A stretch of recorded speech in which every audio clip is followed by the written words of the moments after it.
চরিত্র পরিবর্তন করতে হবে। পরিস্থিতি দেখলেই কথা বলতে হবে না, বলে যে তার ধৈর্য নেই।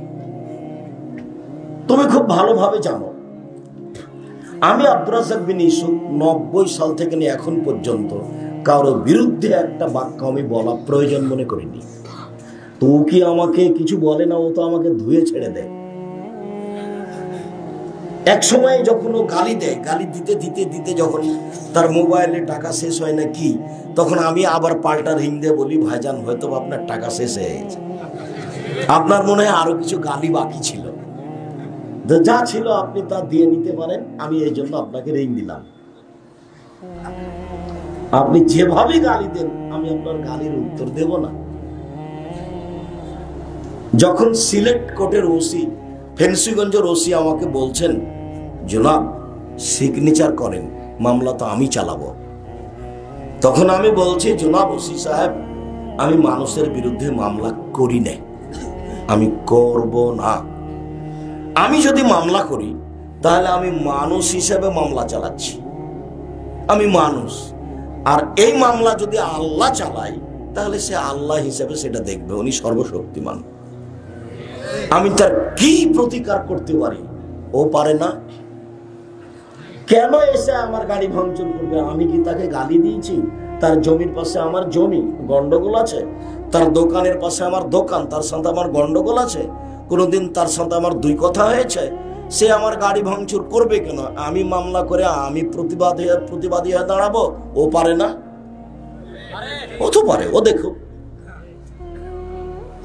ঠেকা বাঁধলে তার বাঁধক, আমি কেন? একটা সাধারণ মানুষ, ও সর্বশক্তিমান, সবকিছু করতে পারে। আমি কারো বিচার করি না। আমার জীবনে 90 সাল থেকে নিয়ে এখন পর্যন্ত আমি কোনোদিন কোনো মাযহাবকে নিয়ে কথা বলিনি। আমাকে যখন কেউ চাপ দিয়ে জিজ্ঞাসা করেছে যে মাযহাব মানা যাবে, তখন আমি বলেছি যে ইমাম আবু হানিফা রাহিমাহুল্লাহকে বিচারের মাঠে যদি আল্লাহ বলেন, আচ্ছা ইমাম আবু হানিফা, তুমি কি মানুষকে বলেছিলে যে আমাকে মেনে চলো?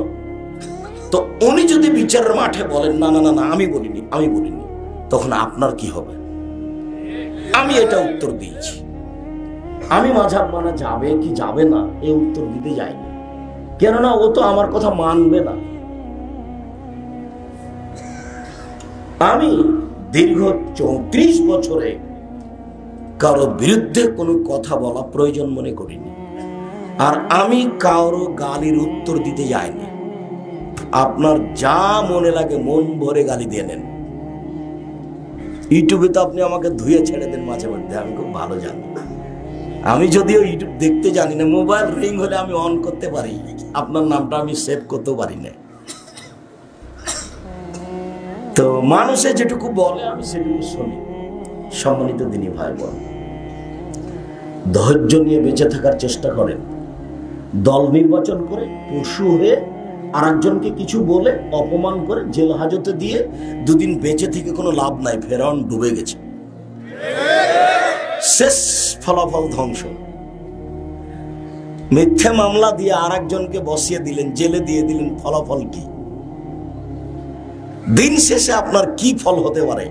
একদিন দেখেছিলেন বয়স আপনার 40, আজকে দেখলেন বয়স আপনার 60, তারপরে দেখলেন একদিন জানাজা। আপনি কি মনে করছেন যে মামলাতে জয়ী হয়ে গেছেন সেজন্য বিচারের মাঠে জয়ী হবেন? বিচারের মাঠ লোক দিয়ে চলে না, বিচারের মাঠ টাকা দিয়ে চলবে না। বিচারের মাঠ মাঠই ক্ষমতা দেখিয়ে, দলীয় দাপট দেখিয়ে, অর্থ সম্পদ দেখিয়ে, কাউকে খাটো করে দুই একদিন বেঁচে থাকার চেষ্টা করিয়েন না, ভুল হিসাব।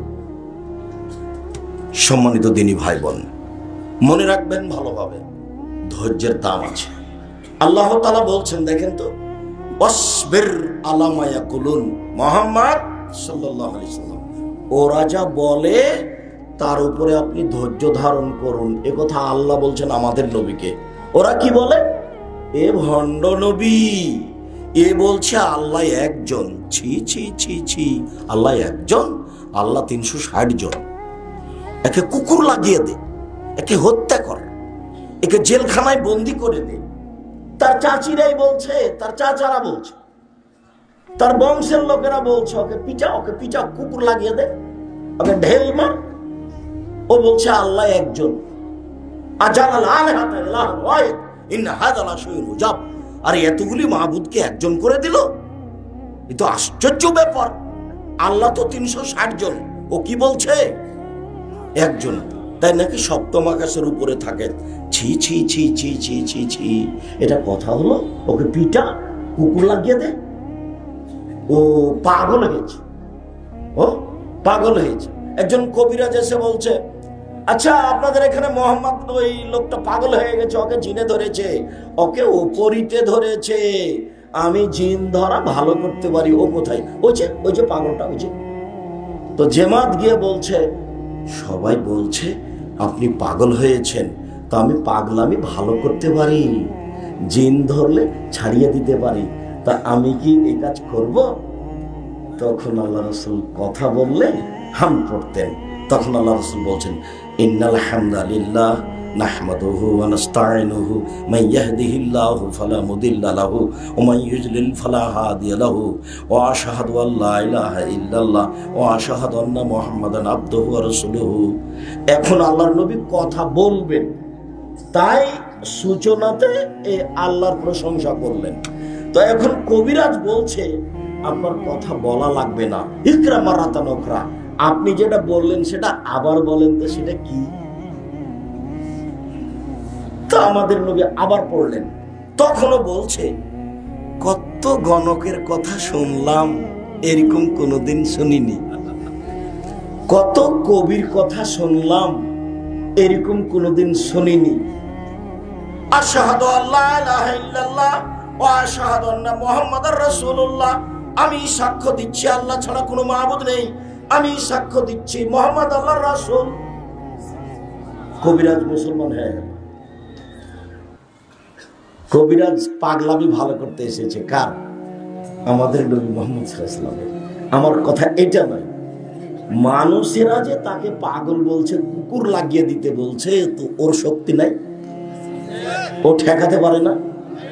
না ঠেকিয়ে পাল্টা বলছে মুহাম্মদ সাল্লাল্লাহু আলাইহি ওয়াসাল্লাম আপনি একটু ধৈর্য ধারণ করেন, ওরা যা বলছে বলুক, আপনি একটু ধৈর্য ধারণ করেন। মুহাম্মদকে ধৈর্য ধারণ করতে বলছেন পৃথিবীর সবচেয়ে দামি মানুষ, পৃথিবীর সবচেয়ে দামি মানুষ। এত বড় দামি মানুষ পৃথিবীর ইতিহাসে কেউ জন্ম নেয়নি। জান্নাতের গেটে বড় অক্ষরে লেখা আছে, যিনি সর্বপ্রথমে জান্নাতে প্রবেশ করবেন তিনি হলেন মুহাম্মদ সাল্লাল্লাহু আলাইহি সাল্লাম। যেদিন বিচারের মাঠে কেউ কথা বলতে পারবে না, সেদিন একক পার্সোনাল মর্যাদায় কথা বলবেন মুহাম্মদ সাল্লাল্লাহু আলাইহি সাল্লাম। তাকে আল্লাহ পাল্টা বলছেন আপনি ধৈর্য ধারণ করুন, ওরা যা বলছে তার উপরে আপনি ধৈর্য ধারণ করুন। কেন? ঠেকা বেঁধেছে, ওরা কি টিপে দিতে পারে না? টিপে দিয়ে হবে না, কি করতে হবে? ধৈর্যের পরিচয় দিতে হবে।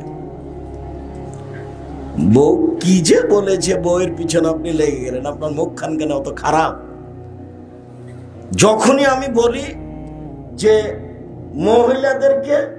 মহিলারা যদি 4টা কাজ করে তো জান্নাতে সরাসরি চলে যাবে, জান্নাতের সব দরজা খোলা। 1 5 ওয়াক্ত সালাত, 2 রমজান মাসের রোজা, সেম। 3 স্বামীকে মেনে চলা, তিতে লাগলেও মিঠা লাগলেও। 4 জেনায় লিপ্ত না হওয়া, তাহলে জান্নাতের সব দরজা খোলা।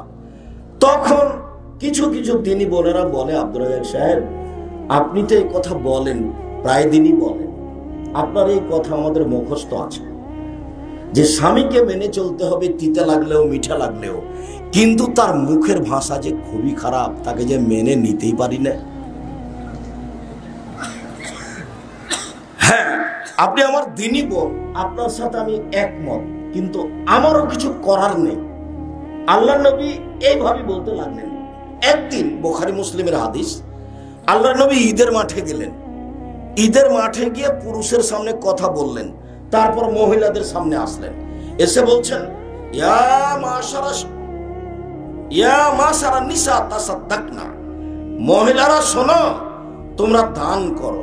আমি তোমাদেরকে অধিকাংশই দেখি জাহান্নামী। জাহান্নাম বলতে নারী আর নারী, জাহান্নামের অধিকাংশ মানুষই নারী। তো মদিনার মহিলা তো ওরা কথা বলতে পারে।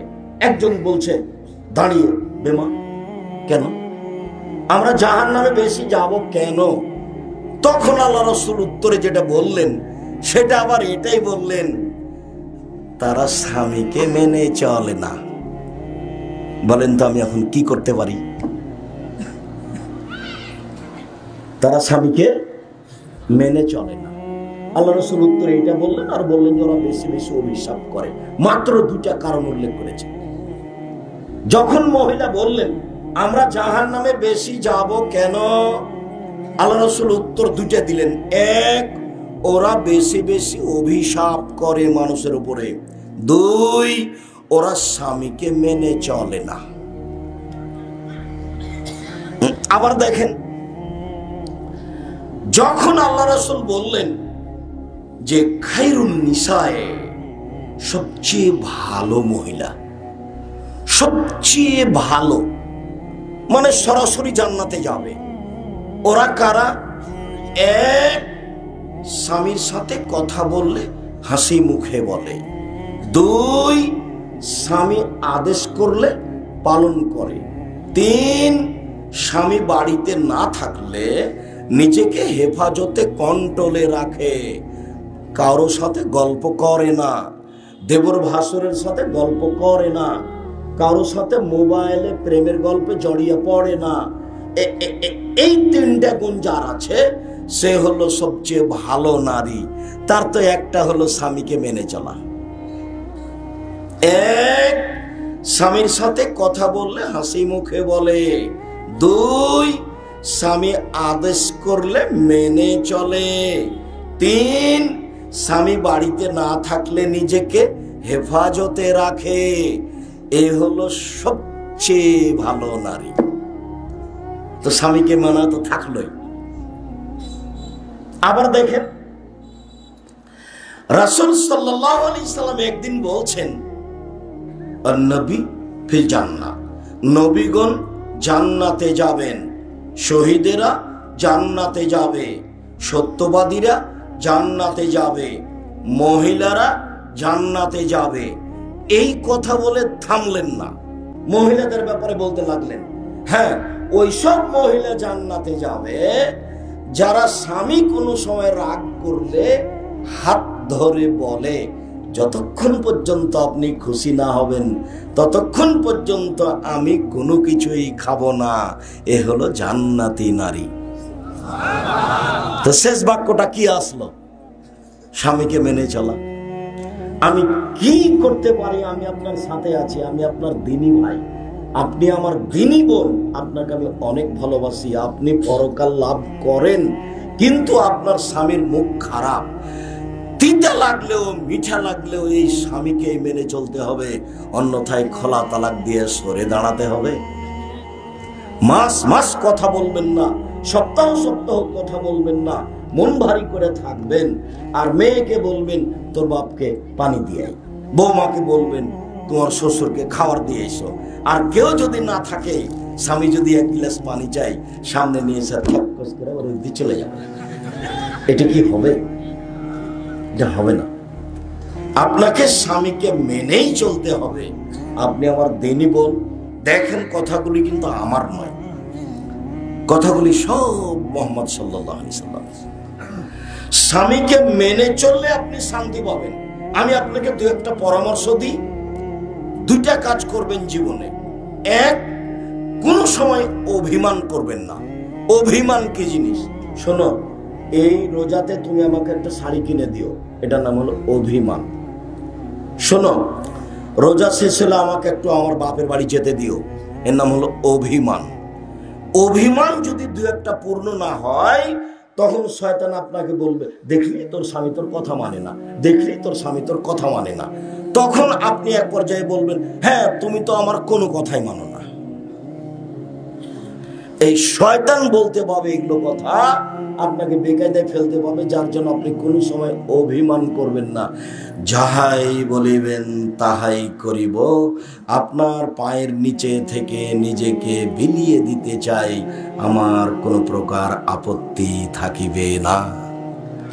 কাপড় মোটা হলেও কিছু বলিব না, কাপড় চিকন হলেও কিছু বলিব না, আপনি যাহাতেই খুশি আমিও তাহাতেই খুশি, আমার পক্ষ থেকে কোনো প্রকার আপত্তি অভিমান থাকিবে না। তখন দেখবেন সংসার কি হচ্ছে, সুন্দর হচ্ছে। শয়তানের কোনো কাজ পায় না, শয়তানের কোনো কাজ পায় না। আর একটা, প্রতিবাদ করবেন না। হ্যাঁ, তুমি আমার মাকে গালি দিলে কেন, হ্যাঁ তুমি এটা করলে কেন, এর নাম প্রতিবাদ। প্রতিবাদ করলে শয়তান সুযোগ পাবে। দেখ, এই যে তোকে মানলো না, এই যে তোর মাকে গালি দিল, এই যে তোর বোনকে গালি দিল, এই যে এই কথা বললো, শয়তান আপনাকে খালি খেপিয়ে তুলবে। আর আপনি যখন প্রতিবাদ করবেন তখন ওয়ে খেপে যাবে, ওয়ে খেপে গিয়ে বলবে এই বাড়াবাড়ি করিস না, তোকে তালাক দিয়ে দেবো, তো দে 2 তালাক দে, তো যা 1 2 3 যা, চল যা, 3 তালাক হয়ে গেছে। এখন বলছে যে হুজুর বলছে যে 1 রাতের জন্য বিবাহ দিতে হবে না, এখন বাঁচার পথ পেলে আব্দুর রাজ্জাক স্যার যাও, তো বলছে মিথ্যে কথা বলে না, আমি জীবনে কোনোদিন মিথ্যে কথা বলিনি। আল্লাহ নবী 3 তালাকে 1 তালাকই বলেছেন। আমি বলছি আপনার সংসার বহাল আছে, বউ আপনি নিয়ে চলতে পারেন, 90 দিনের মধ্যে বউ ফেরত নিলে কোনো সমস্যা নেই। 90 দিন পার হয়ে গেলে আবার বিবাহ পড়াতে হবে। অন্যের সাথে আব্দুর রাজ্জাক সাহেব না না না না, আপনার সাথে। তো শয়তানকে সুযোগ দিয়ে না, আপনি আমার দিনই বোন, আপনার সাথে আবার কথার ফাঁকে ফিরে গেলাম, মুখ খুলবেন না। এসেছেন একটা দিনই বৈঠক, একবারে চুপচাপ থাকবেন। আর একজন গায়ের উপর দিয়ে চলে গেলে আপনি মুখ খুলবেন না। সম্মানিত দিনই বোন, 4টা কাজ করলে জান্নাতের সব দরজা খোলা। 1 5 ওয়াক্ত সালাত যে কোনো মূল্যে, 2 রমজানের রোজা যেটা আসছে, 3 স্বামীকে মেনে চলা, তিতা লাগলেও মিঠা লাগলেও। যেহেতু আপনি এর সাথে চলতে চাচ্ছেন, তো আপনি ওর তিতা মিঠা হিসাব না করে মেনে চলেন। 4 জেনায় লিপ্ত হয়েন না, হয়ে গেলে তওবা করেন, আল্লাহ মাফ করে দিবেন, জান্নাতের সব দরজা খোলা, যেটা দিয়ে ইচ্ছে যেতে পারবেন। সম্মানিত দিনই বোন, আপনার সাথে আমার একটা আফসোস দুঃখজনক কথা আছে। সেটা হলো এই, আল্লাহর নবী আফসোস করে বলেছেন, পৃথিবীর মানুষ শুনে রেখো, আমার উম্মত ইহুদি খ্রিস্টানদের সাথে মিশে যাবে চাল চলনে, পোশাক আশাকে, কৃষ্টি কালচারে। ডান হাতের বিঘত যেমন বাম হাতের সমান, এটা যেমন সমান সমান, আমার উম্মত ইহুদি খ্রিস্টানদের সাথে মিশে যাবে তেমন সমান সমান। আবার বলছেন, পৃথিবীর মানুষ শুনে রেখো, ডান পায়ের জুতা যেমন বাম পায়ের সমান, বাম পায়ের জুতা যেমন ডান পায়ের সমান, এই দুটা যেমন সমান সমান, আমার উম্মত চাল চলনে, পোশাক আশাকে, কৃষ্টি কালচারে তাদের সাথে মিলে যাবে তেমন সমান সমান। এইবার ভাষাগত নিচে নামতে লাগলেন কঠিন ভাবে, বলতে বলতে বলছেন, পৃথিবীর মানুষ শুনে রেখো, ইহুদি খ্রিস্টান যদি মায়ের সাথে জেনা করে থাকে, তো আমার উম্মত তাদের সাথে মিল দিতে গিয়ে মায়ের সাথে জেনা করবে। এবার আমি তোমাকে দেখাই, এই যে তোমার মাথার চুল উপরে বড় আছে, চতুর্দিক চাঁচা আছে, এটা হলো খ্রিস্টান ইহুদিদের নীতি। ওই যে খেলোয়াড়ের, তোমার মাথায় এভাবে তোমাকে কে চুল ছাড়তে বললো? আমি তো বলিনি, আমি তো বাধা দিয়ে আসছি। তোমার বাপ দেখতে পায় না, তোমার বাপ তো একটা কাপুরুষ, তুমি ওকে বাপ বলি না, ওকে বলবা চাচা, ওটা তোমার সৎ বাপ। জন্ম দিতে পারলে বাপ হওয়া যায় না। 30-34 বছর থেকে বলছি, জন্ম দিতে পারলে বাপ হওয়া যায় না, নীতির নাম বাপ। জন্ম দিতে পারলে বাপ হওয়া যায় না, এই কথা ঠিক নয়। বাপ হতে হলে তাকে, ছেলেকে লালন পালন করতে হবে, নিজে উপার্জন করে লালন পালন করতে হবে। বাপের জমিদারি দিয়ে ছেলের শিষ্টাচার, কৃষ্টি কালচার, বিদ্যা বুদ্ধি দিতে হবে বাপকে। যদি না পারে দিন মজুরি করে ছেলে মেয়েকে কৃষ্টি কালচার নিয়ম কানুন বিদ্যা শিখিয়ে দিবে। যদি না পারে বাপ ভিক্ষা করে ছেলে মেয়েকে পড়াবে, ছেলে ভিক্ষা করতে পাবে না। জন্ম দিয়েছে ওর একটা জিম্মেদারি। মেয়ে জন্ম দিলে সহজ ছিল জান্নাত, ছেলে জন্ম দিয়েছে এক পয়সা লাভ নাই ছেলে মানুষ করে, কিন্তু তাকে পড়াতেই হবে। দিন মজুরি করে পড়াবে, ভিক্ষা করে পড়াবে। মেয়ে যদি তিনটা লালন পালন করত তাহলে তো মধ্যে থাকতো মেয়ে, আর ওইদিকে থাকতো জাহান্নাম, আর এদিকে থাকতো বাপ। মেয়েরা বলতো আল্লাহকে আগে আমার বাপকে জান্নাতে দেন, তারপরে কোনো কথা। কোনো কথাই নেই, আমার বাপকে আগে জান্নাতে দিতে হবে তারপরে কোনো কথা। এই যে দাঁড়ালাম, দেন দেখি আমার বাপকে জাহান্নামে। ওদিকে জাহান্নাম আছে আর এদিকে ওর বাপ আছে, এর মধ্যে কে আছে? মেয়েরা আছে। আমি বলিনি এই কথা, আল্লাহ রাসূল বলেছেন এই কথা, হাদিস বুখারী মুসলিম। আর তিনটা যদি তোমার মেয়ে হয় তাহলে তুমি বউকে তালাক দিবে, তো তোর তিনটা বেটি তোকে রাখবে না, তোকে তালাক দিয়ে দেবে। আর দাদি আর নানিরা বলছে কি করবি রে, তোর যে তিনটা বেটি, বউ নয় বাদ দে, এই বউ নয় বাদ দে। তো আর ছেলে নিস নে, আবার যদি বেটি হয়। মানে বুদ্ধিবিদ্যা তার কারণে সবারই পশু প্রাণীর মতো জীবন, গরু ছাগলের মতো। বুঝেও বোঝে না ওরা, অন্তর আছে বোঝে না, দেখেও দেখে না ওরা, চক্ষু আছে দেখে না, শোনেও শোনে না ওরা, কান আছে শোনে না। উলাইকা কালানাম, তারা পশু প্রাণীর মতো, তারা গরু ছাগলের মতো, তারা কুকুর শৃগালের মতো, বালু মাজাল বরং তার চেয়ে খারাপ। এ কথা আল্লাহ বলছে। মানুষ পশু প্রাণীর মতো, গরু ছাগলের মতো, খাচ্ছে হাঁটছে, দিন কাটাচ্ছে, কোনো হিসাব নাই, কোনো বিবেচনা নেই। অবাক কথা, আপনার ছেলের গেঞ্জিটাতে 47 লেখা আছে, এই গেঞ্জি কেন? আপনার ছেলের গেঞ্জিটাতে 10 লেখা আছে, এই গেঞ্জিটা আপনার ছেলের গায়ে কেন? আমি আব্দুর রাজ্জাক বিন ইউসুফ, এই গেঞ্জিটা আমার কাছে আসে যদি, ওকে আমি টয়লেট পেপার হিসেবে ব্যবহার করব না।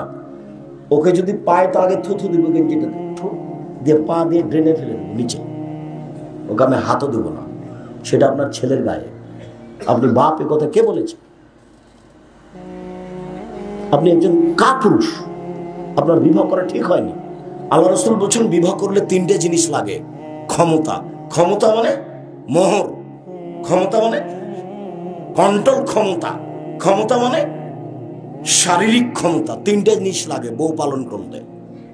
1 টাকা, 2 শারীরিক ক্ষমতা, 3 কন্ট্রোল ক্ষমতা। তিনটে জিনিস দিয়ে বউ লালন পালন করতে হয়। চোখ যেভাবে ঘুরে বউ সেভাবে চলে, তার নাম ক্ষমতা। চোখ যেভাবে ঘুরে বউ সেভাবে চলে, তার নাম ক্ষমতা। বউ লালন পালন করার জন্য তিনটে জিনিস লাগে। 1 টাকা, 2 শারীরিক ক্ষমতা, 3 কন্ট্রোল ক্ষমতা। সবটির সমন্বয়ে ক্ষমতা যদি না থাকে তো আল্লাহ রাসূল বলছেন তুমি রোজা থাকো, তুমি রোজা থাকো, তুমি রোজা থেকে থেকে যৌবন ধ্বংস করে দাও, তুমি বিবাহ করিও না। হাদিস বুখারী মুসলিম। আমি জবাব দিব, আমি কেন জবাব দিব? আপনার মেয়ে এখন এখানে বসে আছে, ওই একটা পায়জামা পরে আছে, স্কিন পায়জামা। যে পায়জামা পরলে শরীরের অঙ্গ প্রত্যঙ্গ তো বোঝা যায়, লজ্জা স্থানও বোঝা যায়। জবাব আমি দিব? আপনি দিন। কেন পায়জামা পরে আছে? আমার প্রতিষ্ঠানে যদি আপনার মেয়ে পড়তো আর এই পায়জামা যদি পরে ঢুকতো, তাহলে তাকে ঘরে পাঠিয়ে প্রধান শিক্ষিকা পায়জামা পরিবর্তন করে তার সামনে আগুন জ্বালিয়ে দিয়ে দেখাতো তাকে। আপনার মেয়ে পরে আছে স্কিন পায়জামা এখন, আর আরেকটা পায়জামা পরে আপনার মেয়ে মাঝে মধ্যে, যেটাতে আর একজন মানুষ ঢুকবে। ওটা পরে যখন রিক্সায় উঠে তখন হাঁটু পর্যন্ত দেখা যায়। তো তাহলে কি বাপ বেটি পশু প্রাণী? বুঝেও বোঝে না ওরা, অন্তর আছে বুঝে না, দেখেও দেখে না ওরা, চক্ষু আছে দেখে না, দেখা দরকার। শোনেও শোনে না ওরা, কান আছে শোনে না, শোনা দরকার। উলাইকা কালানাম, তারা পশু প্রাণীর মতো, তারা গরু ছাগলের মতো, তারা কুকুর শৃগালের মতো, বালু মাজাল তার চেয়ে খারাপ। আমি এ কথা বলিনি, এ কথা আল্লাহ তাআলা বলছেন। এই ছেলে, এই মেয়ে শোনো, তোমার নখটা বড়, তোমার নখে নেইল পালিশ আছে। ইহুদি খ্রিস্টানদের পতিতালয়ের মেয়েদের বৈশিষ্ট্য হচ্ছে নখে নেইল পালিশ দাও, নখ বড় রাখা। আমার নবী আফসোস করে বলে গেলেন, পৃথিবীর মানুষ শুনে রাখো, আমার উম্মত ইহুদি খ্রিস্টানদের সাথে মিশে যাবে, পোশাক আশাকে, কৃষ্টি কালচারে এমন ভাবে মিশে যাবে, ওরা যদি মায়ের সাথে জেনা করে থাকে তো এরাও করবে। বলো দেখি তুমি কোন দুঃখে ভাবে চুল ছেটেছ? বলো দেখি তোমার বোনের নখটা কেন বড়? নবীগণের বৈশিষ্ট্য 10টা, সব নবীর। 1, দাড়ি ছেড়ে দেওয়া। 2, মুছ কেটে ফেলা। 3, নখ কেটে ফেলা। নবীগণের বৈশিষ্ট্য। ইহুদি খ্রিস্টানদের পতিতালয়ের মেয়েদের বৈশিষ্ট্য নখ বড় রাখা, নখে নেইল পালিশ দেওয়া। ইহুদি খ্রিস্টানদের পতিতালয়ের মেয়েদের বৈশিষ্ট্য নখ বড় রাখা, নখে নেইল পালিশ দেওয়া। ছোট ভাষায় বলি, চাঁপাইনবাবগঞ্জের ভাষাতে, ইহুদি খ্রিস্টানদের মেয়েদের বৈশিষ্ট্য